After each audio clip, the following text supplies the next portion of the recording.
All right, these are the top 5 mistakes you want to avoid if you want to lose weight, whether it's 20 pounds, 40 pounds, 60 pounds. Maybe you want to tighten up the belly fat, the love handles, or the jiggly bits. These are the top 5 mistakes you want to avoid. I've made myself, by the way, and I've seen hundreds of others make these mistakes too, which has kept them stuck. And the truth is, you don't have a lot of time to waste. And it can be very frustrating and annoying when you are trying but not seeing results. So these are the top 5 mistakes. Please avoid them. They're very simple. Watch out for the 5th one. You want to know the 5th one because most people don't actually talk about this one. So to give you a bit of background, I am Jared Bruce Lee. I am a trained fitness trainer, nutritionist, psychologist, and life coach. I specifically help gay men build confidence from the inside out, including transforming their bodies. To give you a bit of background, I spent 4 years trying the wrong things, including these top 5 mistakes. And I remember feeling really fed up and frustrated that I just wasn't seeing the results that I wanted. And it can be really discouraging, disheartening when you're really trying and you don't have people around you. Weight loss, changing your body can be hard enough. And it can be especially discouraging when you're trying and not seeing results. From 10 years of helping over hundreds lose also 20, 40, 50, 60 pounds, I have seen them also be very fed up and frustrated when they were also making these top 5 mistakes. Mistake number 1. What you can be doing wrong is thinking you can spot reduce. So you feel like you can target your stomach, your belly fat by doing lots of crunches, sit-ups. And when you're spending all this time doing sit-ups, the truth is you cannot spot reduce. Our bodies unfortunately choose to lose body fat where it chooses. And you're genetically predisposed to this. And you can't, by doing sit-ups, you can't actually choose to target certain areas. And I know this is really hard to hear, especially if you've spent a lot of time already doing crunches. But I spent my first 4 years doing so many crunches, sit-ups, and not seeing results. My belly was still there, the weight was still there, and what was hard of all this was that it's painful, right? You don't enjoy sit-ups, so you don't actually need to do sit-ups. This is the good news to lose the belly fat. So then you're probably wondering, okay, so what can I do instead? What can I do instead of sit-ups to lose the weight? Now, this is what you need to focus on. You want to focus on bigger compound movements, exercises that works your body fast and effectively. So it works your whole body, every muscle group, your chest, your arms, your stomach, your thighs, core, legs, every muscle group, your back, your biceps. When you work your whole body like this, you actually, what we call the thermogenic effect, you actually increase your metabolism. And if you don't know what your metabolism is, this is your body's efficiency in burning calories throughout the day, even when you're resting. And if you can increase this, even when you're sitting on the couch watching Netflix, right, you will be burning more calories than someone who is spending hours on the sit-ups. You choose what you want to do. All right, mistake number 2. I see a lot of people make this mistake. You think that doing more is better. If I spend more hours on the treadmill, I will see more weight loss. If I just worked out for longer, I will see better results. And honestly, this is not the truth. In the beginning of my journey, I spent nearly every single weekend going on half marathon runs. Yes, half marathon runs. I was exhausting myself. I was tired. I hated it. I was wanting to lose the body fat, lose the weight, but I just felt worse. I felt tired, I didn't see results, and I got more and more frustrated. Now, you may be doing this. You may be spending a lot of time, maybe not half marathons, but on the treadmill, you're running hours for, going on the cycle machine, and you're spending a lot of time. But the truth is, longer does not equal better results. Working out smarter, more effectively, more efficiently equals faster, better results. So I want you to really get this is, again, back to what you want to do instead. You want to focus on increasing your body's metabolism. By getting your whole body fitter and stronger, you will see better weight loss results. Now, as a bonus side tip here, when you are spending hours on a treadmill, you could actually be burning away your hard-earned muscle tissue. And what your muscle tissue does is it actually helps you lose and keep the weight off long term. I have this analogy I like to think of. A Ferrari and a Toyota. If you look at these two cars, which car burns more petrol? The Ferrari, right? Why?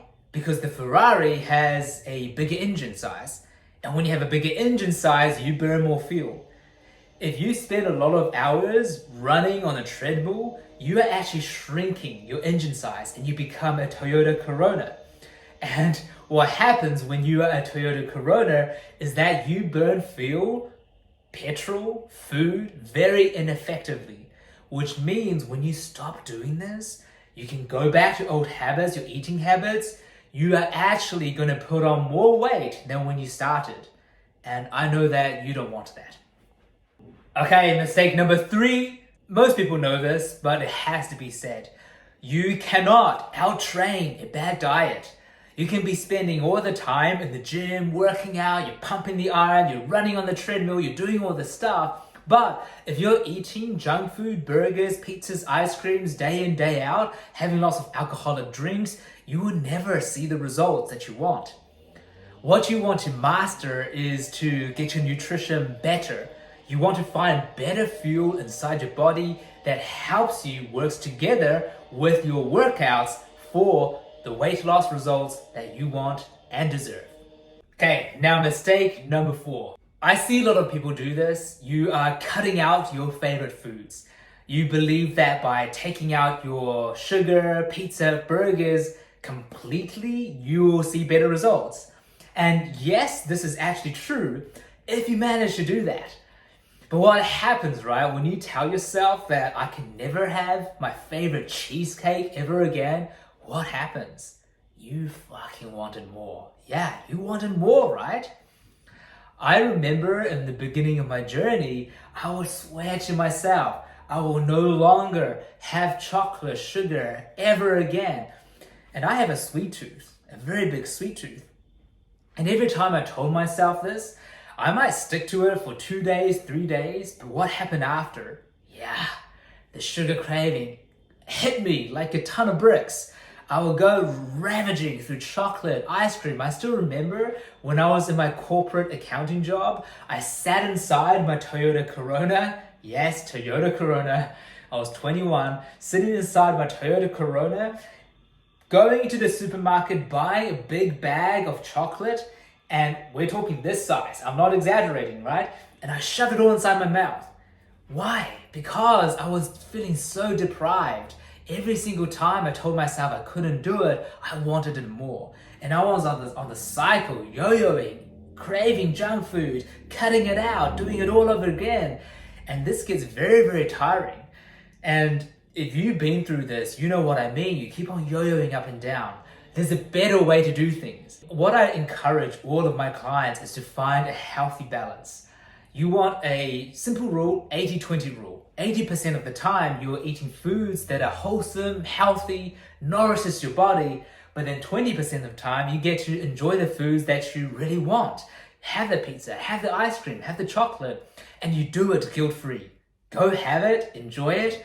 What this is going to do, it's actually going to help create sustainability for you where you're not feeling this deprivation all the time. And we all know how terrible that is. All right, mistake number 5. This one people don't talk about much. Now, this is your belief. Do you believe that it is possible for you to lose the weight that you want? Do you believe it is possible for you to get into incredible shape, health, the way that you want? Now, the challenge here, right?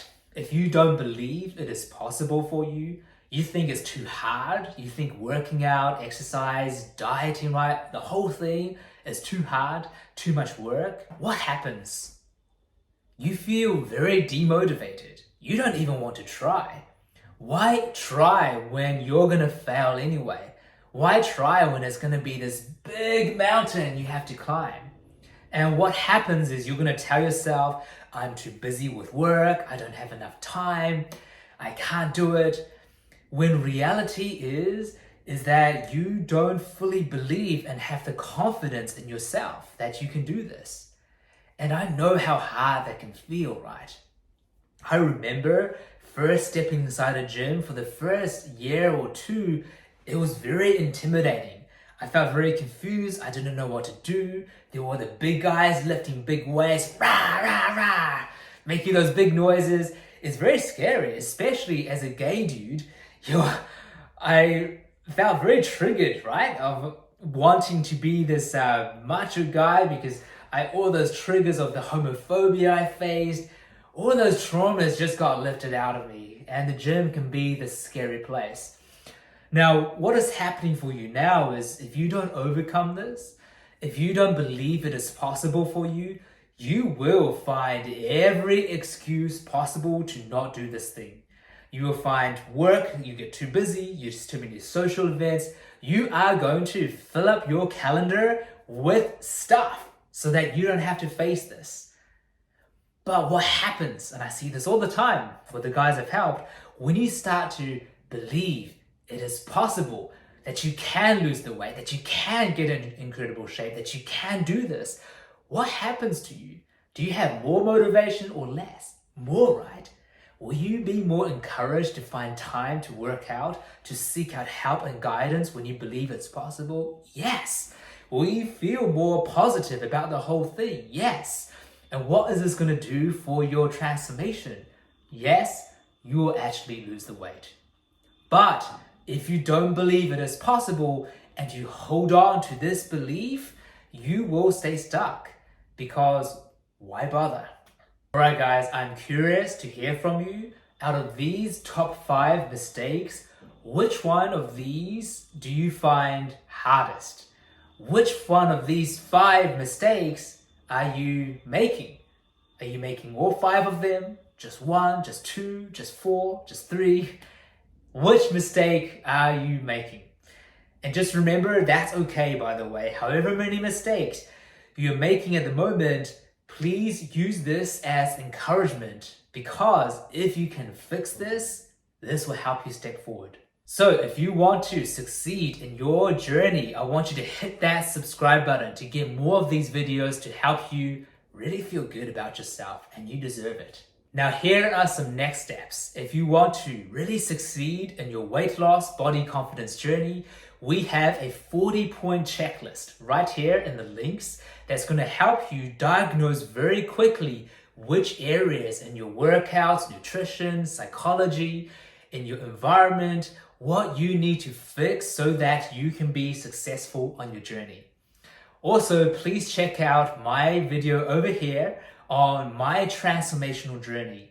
By watching my story of all the obstacles I have overcome, it will give you some inspiration and motivation for how I went from really struggling in my body confidence, being bullied, being shamed for a good chunk of my life, feeling unworthy, to feeling really good about myself. Not just physically, but from the inside out.